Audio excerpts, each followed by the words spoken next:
Muy buenos días, les habla la profesora Damaris Urdaneta de la Cátedra de Derecho Tributario. Hoy nos corresponde abordar el tema número 3 del programa de la materia en Derecho Tributario. El tema número 3 es la potestad tributaria. Como les indiqué, hoy hablaremos o les hablaré sobre el tema número 3, la potestad tributaria. Es un tema sumamente importante en el derecho tributario. A continuación, les presento cuál va a ser el esquema de desarrollo de la clase. Tendremos un primer punto donde hablaremos de lo que es la definición de la potestad tributaria. Abordaremos las características de la potestad tributaria en el segundo punto. También vamos a hablar sobre la naturaleza y las clases de potestad tributaria, los sujetos activos de la potestad tributaria en un cuarto punto. Como un quinto punto tenemos que son cuáles son los límites del ejercicio de la potestad tributaria, que vienen siendo los principios constitucionales del derecho tributario.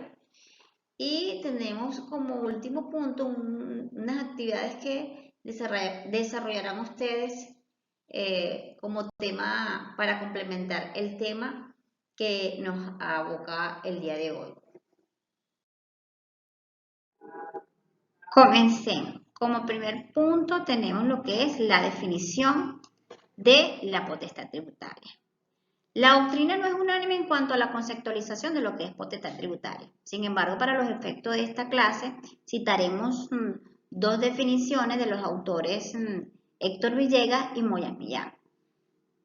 Para Héctor Villegas, la potestad tributaria es la facultad que tiene el Estado de crear, modificar o suprimir unilateralmente tributos. La creación obliga al pago por las personas sometidas a su competencia.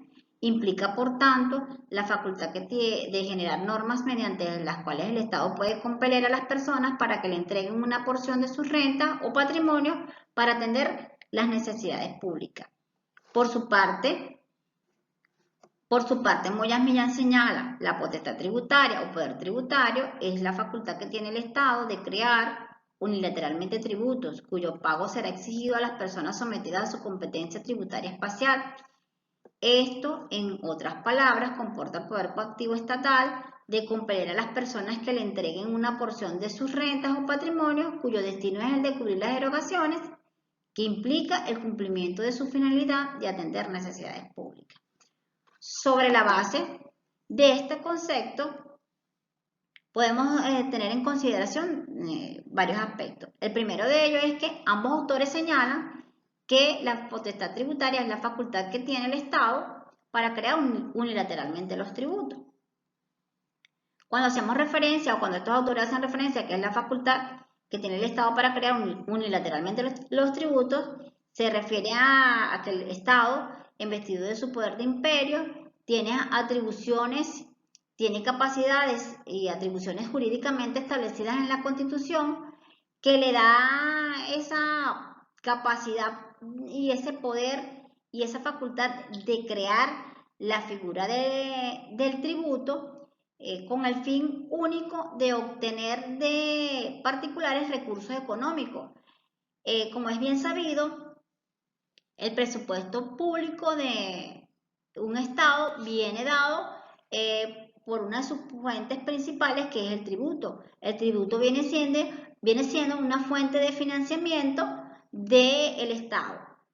Entonces, el Estado crea la figura jurídica del tributo para obtener de los particulares, para obtener de los contribuyentes, del sujeto pasivo, obtener recursos económicos de sus rentas, de sus ganancias o de su patrimonio, y con ello poder financiar el gasto público y cubrir las necesidades colectivas de educación, de salud, de seguridad, entre otras. Estos conceptos ya que lo hemos visto en el tema número 1 de esta cátedra. Por otra parte, las definiciones señalan que el pago será exigido a las personas sometidas a su competencia tributaria espacial. La creación obliga al pago a las personas sometidas a su competencia. Las normas tributarias tienen una validez en el ámbito espacial sometido a la potestad tributaria del órgano que que es competente para crear la norma tributaria. En este sentido, ¿verdad? Es bien sabido que la Constitución es la máxima expresión del régimen jurídico de un Estado y que por medio de ella se organiza y se estructuran los poderes públicos y las instituciones que encarnarán lo que es la soberanía del Estado. Ellos encarnan la soberanía del Estado. Desde esta perspectiva, vamos a considerar el artículo 136 de la Constitución de la República Bolivariana de Venezuela, 136 y 137, que señala, a grosso modo, nos dice que el poder público se distribuye, el poder público venezolano se distribuye en el poder público municipal, poder público estatal y el poder público nacional, y que el poder público nacional tiene una división del poder público legislativo, en el poder público legislativo, poder público ejecutivo, poder público judicial y poder público ciudadano y electoral. También señala que cada rama del poder público tiene sus funciones propias, pero que los órganos a los que incumben su ejercicio colaborarán entre sí en la realización de los fines del Estado. Por su parte, el artículo 137 señala que la Constitución y las leyes definen las atribuciones de los órganos que ejercen el poder público, a los cuales debe sujetarse la actividad que realice.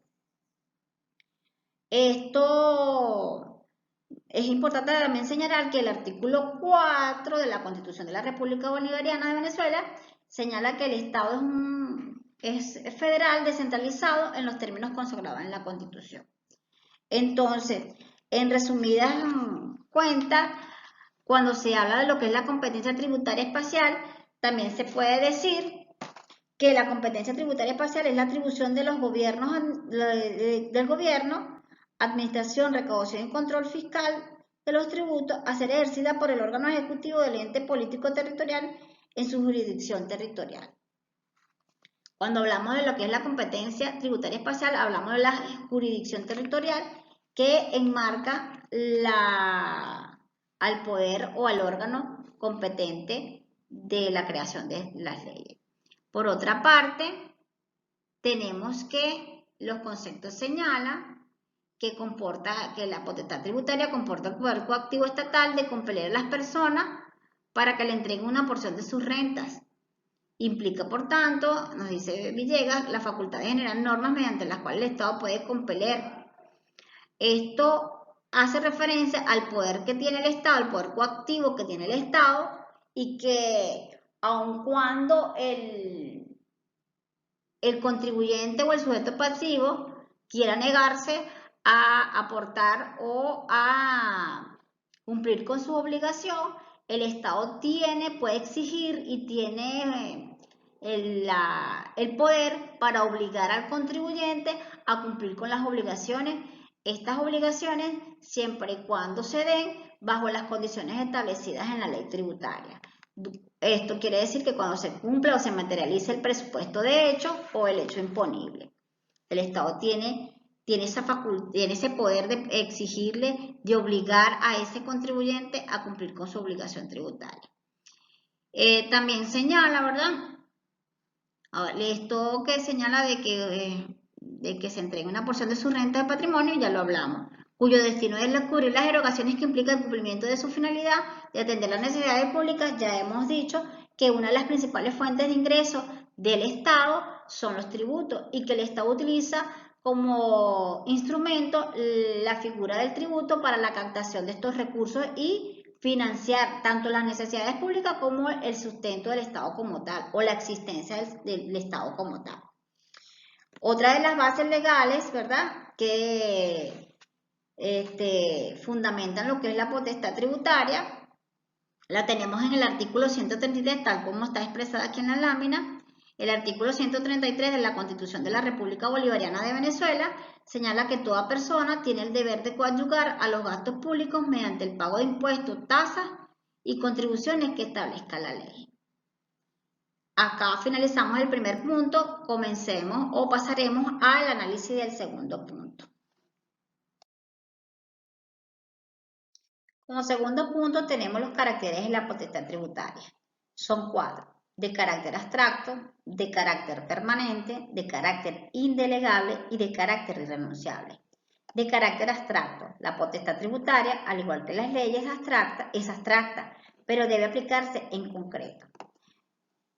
Cuando hablamos o hacemos referencia a la que es de carácter abstracto, estamos sobre la presencia de que es un poder que se aplica a un número indeterminado de casos. O sea, no existe un acto de individualización.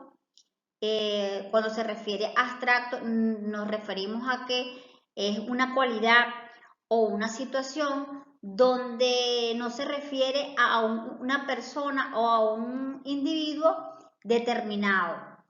Este poder abstracto se vuelve un poder concreto una vez que se materialice el supuesto de hecho por parte del sujeto, y este poder se hace efectivo mediante el acto de la administración.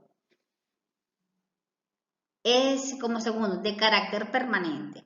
La potestad tributaria perdura en el transcurso del tiempo y no se extingue. Solo se extinguirá cuando perezca el Estado.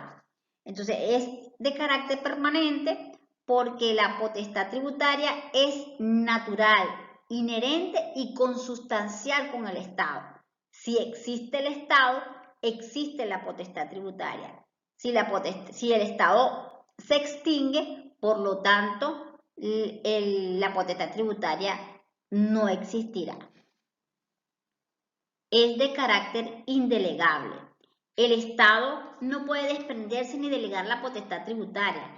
El Estado podrá delegar la facultad de recaudar y administrar los tributos. El Estado no puede desprenderse de las atribuciones que le confiere la ley en cuanto a su competencia del ejercicio de la potestad tributaria. Podrá delegar, como lo dice la lámina, ciertas facultades para recaudar y administrar los tributos, pero no la potestad como tal. Es de carácter irrenunciable. El Estado no puede desprenderse de ese atributo esencial de manifestación de imperio. El Estado no puede renunciar al poder de imposición, porque no existe Estado sin tributo. Si no existieran los tributos, el Estado no existiría, porque el tributo viene siendo el recurso, uno de los recursos más importantes para la existencia del Estado.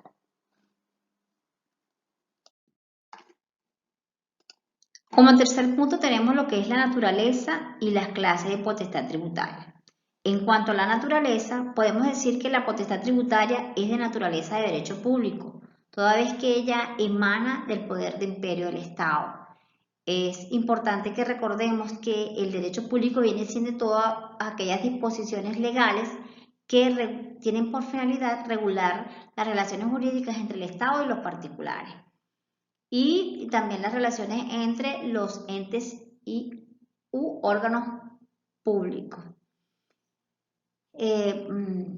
Por su parte, las clases de potestad tributaria están clasificadas en A según el mecanismo de atribución de la potestad tributaria. Esta se clasifica en originaria y derivado delegada.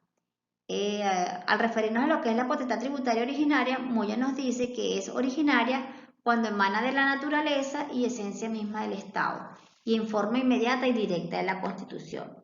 Es importante que tengamos en cuenta que es esa potestad que se le otorga a los entes públicos o a los poderes u órganos públicos u órganos del poder público en el mismo nacimiento del Estado.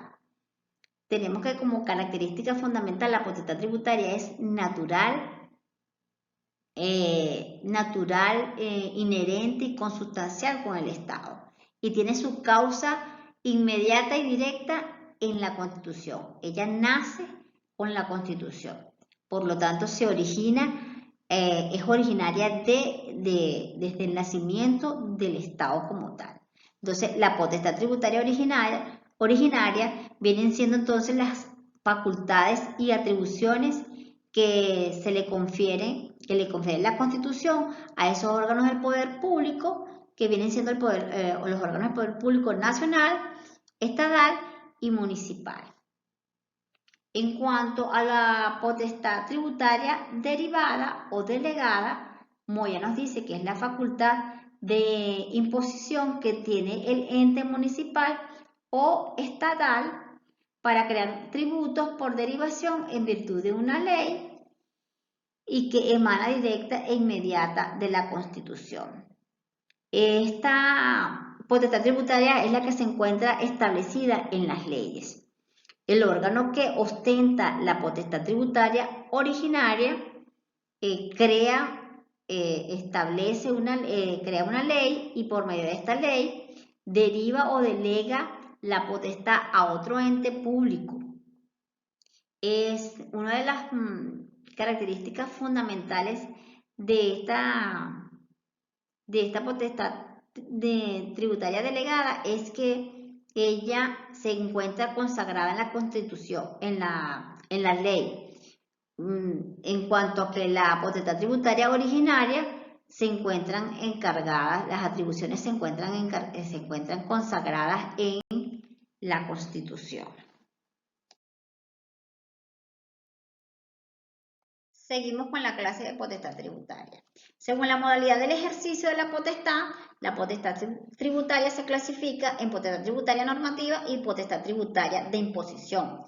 La potestad tributaria normativa está referida a la potestad que tiene el Estado de legislar en materia tributaria. Es aquella que está encargada de crear todo lo que es la normativa o el sistema jurídico en materia tributaria. Es ejercida por el poder público en su cuerpo legislativo. Está representada a nivel nacional por la Asamblea Nacional, a nivel regional por los consejos legislativos y a nivel municipal por los consejos municipales. En cuanto a la potestad tributaria de imposición, es la facultad del Estado a través de la administración de hacer cumplir los mandatos generales y abstractos contenidos en la norma tributaria. Es la función administrativa del Estado y es la que se encarga a través de la acción de hacer cumplir toda esa normativa en materia tributaria que ha realizado en los cuerpos legislativos. Esta función está a cargo a nivel nacional, en el Ministerio de Participación Popular de Finanzas. A nivel regional está a cargo de las secretarías de Hacienda y a nivel municipal está a cargo de las direcciones de Hacienda, que son las encargadas de la recolección, administración, recolección y de fiscalización de los tributos. En este punto hablaremos sobre los sujetos activos de la potestad tributaria y la materia que le corresponde de conformidad a la Constitución de la República Bolivariana de Venezuela de estos sujetos activos. La relación jurídica tributaria se compone de un conjunto de deberes y obligaciones de dos partes, donde se involucran dos partes. Una de ellas es el Estado y la segunda viene siendo los contribuyentes. Ellos son los denominados los sujetos de la relación jurídica tributaria. En cuanto a la relación jurídica tributaria principal, el Estado es el acreedor del tributo, denominados impuestos, tasas o contribuciones, y por lo tanto es denominado el sujeto activo de la relación tributaria. Por otra parte, el contribuyente obligado a cancelar el pago del tributo de conformidad a haber materializado lo que es el hecho imponible, se le denomina el deudor y es denominado como sujeto pasivo. Entonces existen los sujetos activos del Estado, ¿verdad? Y están de conformidad a la estructura del poder público, de la distribución del poder público del Estado venezolano, que viene siendo a nivel nacional, estatal y municipal. Ellos tienen, ¿verdad?, organismos y entes a los cuales se les faculta mediante una ley la administración, recaudación y fiscalización de los tributos. A nivel nacional tenemos el Servicio Nacional Integrado de Administración de Aduana y tributaria, y a nivel también tenemos el Instituto Venezolano del Seguro Social, el INSE, son entes a los que se le delega la administración, recaudación y fiscalización del tributo. Así como también tenemos a nivel estatal las secretarías de Hacienda y a nivel municipal tenemos las direcciones de Hacienda.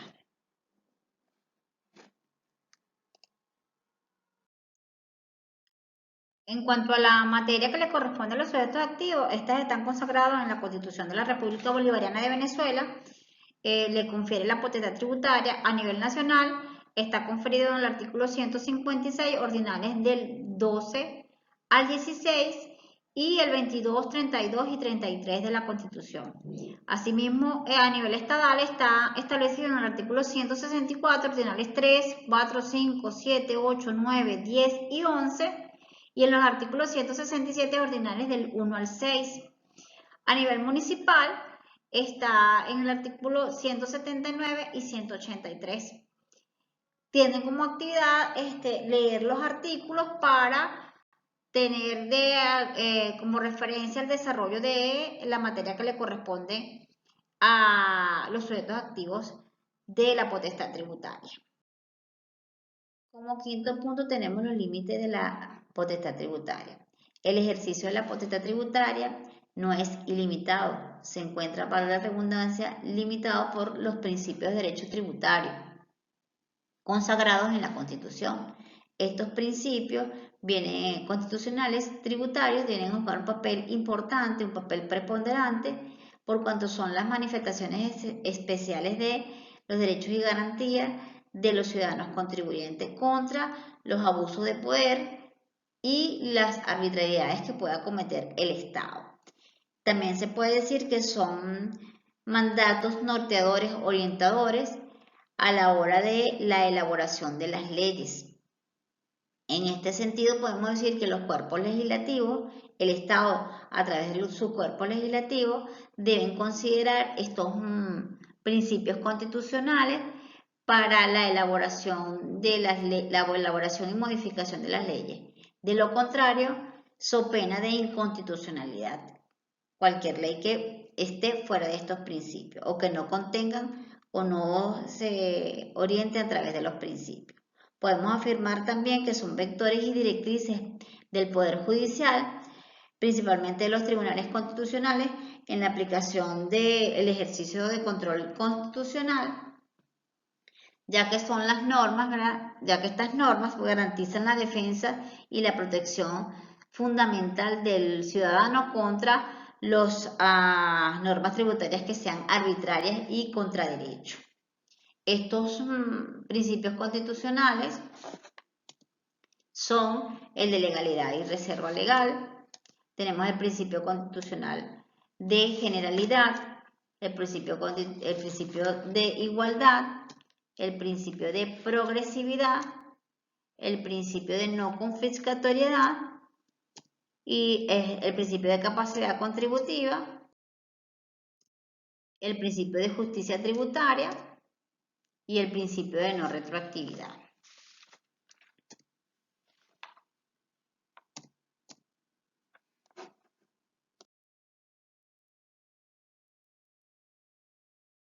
Como primer principio tenemos el principio de legalidad. Es un principio fundamental conforme al cual todo acto que realice el Estado debe estar enmarcado en una ley. El principio de legalidad se proyecta en el Estado de Derecho como un requisito sine qua non de las actividades del Estado. En sentido estricto, el principio condiciona, limita la actuación del Estado dentro de un marco jurídico, dentro de un marco legal. En materia tributaria, esto viene dado a que no se pueden cobrar los tributos que no estén previamente establecidos en una ley debidamente sancionada. La base legal de este principio en materia tributaria se encuentra consagrada en el artículo, el artículo 317 de la Constitución de la República Bolivariana de Venezuela, en el artículo 133, en el Código Orgánico Tributario está en el artículo 3 y en el artículo 4. Asimismo, el artículo 317 señala que no podrá cobrarse impuestos, tasas ni contribuciones que no estén establecidos en la ley, ni concederse exenciones y rebajas, ni otras formas de incentivos fiscales, sino en los casos previstos por las leyes. El artículo 133 señala: toda persona tiene el deber de coadyuvar a los gastos públicos mediante el pago de impuestos, tasas y contribuciones que establezca la ley. Por su parte, el artículo 3 del Código Orgánico Tributario, solo a las leyes le corresponde regular con sujeción a las normas generales de este código. El artículo 4 habla de la materia de exenciones y exoneraciones y gravámenes que deben estar también establecidas en una ley.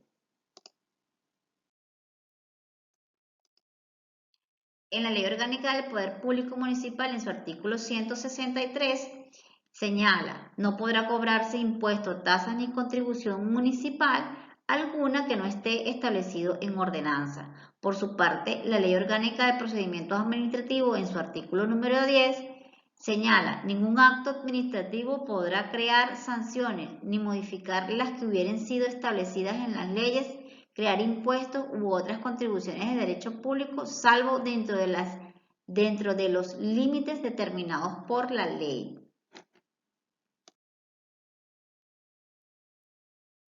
Como segundo principio tenemos el principio de generalidad. El principio de generalidad del tributo tiene su base y está consagrado en el artículo 133 de la Constitución de la República Bolivariana de Venezuela, el cual establece: toda persona tiene el deber de coadyuvar a los gastos públicos mediante el pago de impuestos, tasas y contribuciones que establezca la ley. De manera pues que se impone la obligación general a todos los habitantes del país, además de que se hace un llamado constitucional incondicional sin analizar si recibe o no la contraprestación del servicio del tributo. También este principio de generalidad se refiere a que nadie debe ser eximido por privilegios personales, de clase, linaje o casta, y que toda aquella persona que su situación coincida con el hecho generador de la obligación, pues debe quedar sujeto a este. Este principio, como el principio de igualdad, se encuentra atenuado o se encuentra limitado por el principio de capacidad contributiva y el principio de justicia tributaria. Como tercer principio tenemos el principio de igualdad. El principio de igualdad se encuentra consagrado en el artículo 21 de la Constitución. El mismo señala: todas las personas son iguales ante la ley. En consecuencia, primero, no se permitirán discriminaciones fundadas en la raza, el sexo, el credo, la condición social o aquellas que en general tengan por objeto o por resultado anular o menoscabar el reconocimiento, goce o ejercicio en condiciones de igualdad de los derechos y libertades de toda persona. Segundo, la ley garantizará las condiciones jurídicas y administrativas para que la igualdad ante la ley sea real y efectiva. Tercero, solo se dará el trato oficial de ciudadano o ciudadana, salvo las fórmulas diplomáticas. Cuarto, no se reconocen títulos nobiliarios ni distinciones hereditarias. En materia tributaria, el principio de igualdad significa que la ley debe dar un tratamiento igual, el cual debe respetar o considerar la igualdad en materia de las cargas tributarias. Este principio está relacionado con el principio de la capacidad contributiva, el cual veremos más adelante. Como cuarto principio tenemos el principio de la progresividad. El principio de la progresividad se encuentra consagrado en el artículo 316 de la Constitución, el cual señala: el sistema tributario procurará la justa distribución de las cargas públicas según la capacidad económica del o la contribuyente, atendiendo al principio de progresividad. Conocido también este principio como el principio de la proporcionalidad, que exige que la fijación de los tributos a los ciudadanos habitantes de un país sea en proporciones a sus ingresos o manifestaciones de capacidad contributiva. A mayor ingreso, mayor capacidad contributiva. Es importante considerar o tener en cuenta que este principio nos habla de dos o hace referencia a dos capacidades. Una viene siendo la capacidad económica del individuo y la otra la capacidad contributiva. La capacidad económica está referida a todos esos ingresos que obtiene el individuo y que con ellos él puede cubrir las necesidades básicas. La capacidad contributiva viene dada una vez que esos ingresos y ese individuo cubra sus necesidades básicas, pues a mayor ingresos que tenga, él pueda tener la capacidad de contribuir con el gasto público. Esto quiere decir que a mayor ingreso, pues mayor posibilidad de contribuir con el gasto público, y a mayor ingreso, pues el impuesto será de conformidad a los ingresos obtenidos por el individuo. Como quinto principio tenemos el principio de la no confiscatoriedad. Este principio se encuentra consagrado en el artículo 115 y 317 de la Constitución, de nuestra Constitución. El artículo 115 señala que se garantiza el derecho de propiedad. Toda persona tiene derecho al uso, goce, disfrute y disposición de sus bienes. La propiedad estará sometida a las contribuciones, restricciones y obligaciones que establezca la ley con fines de utilidad pública o de interés general. Solo por causa de utilidad pública o de interés social, mediante sentencia firme y pago oportuno de justa indemnización, podrá ser declarada la expropiación de cualquier clase de bienes.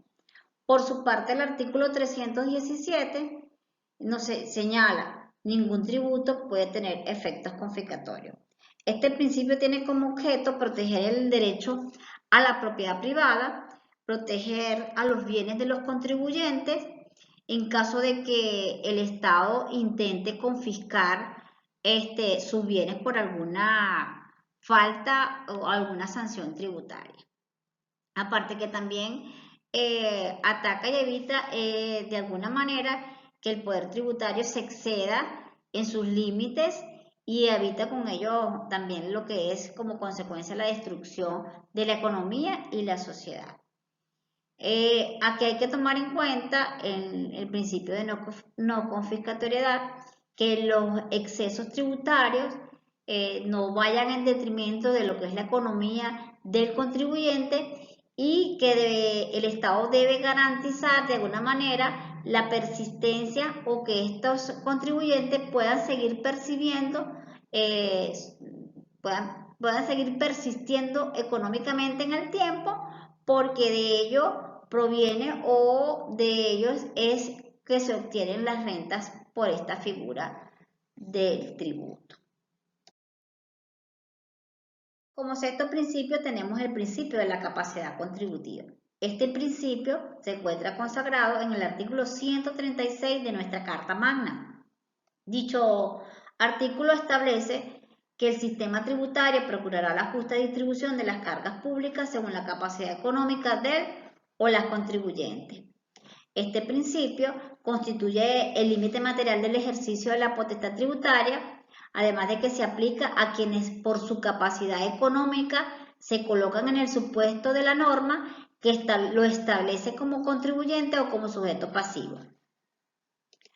Pero esta contribución de cada uno la contribución de estos sujetos pasivos al gasto público se determinará en función de su capacidad contributiva, donde estará directamente relacionada con su capacidad económica, las alícuotas que van a ser aplicables a los distintos niveles de ingresos netos de estos sujetos pasivos. Como séptimo principio tenemos el principio de la justicia tributaria. El mismo se encuentra consagrado en el artículo 316 de nuestra Constitución. Dicho artículo señala: el sistema tributario procurará la justa distribución de las cargas públicas según la capacidad económica del o las contribuyentes, atendiendo al principio de progresividad, así como la protección de la economía nacional, la elevación del nivel de vida de la población.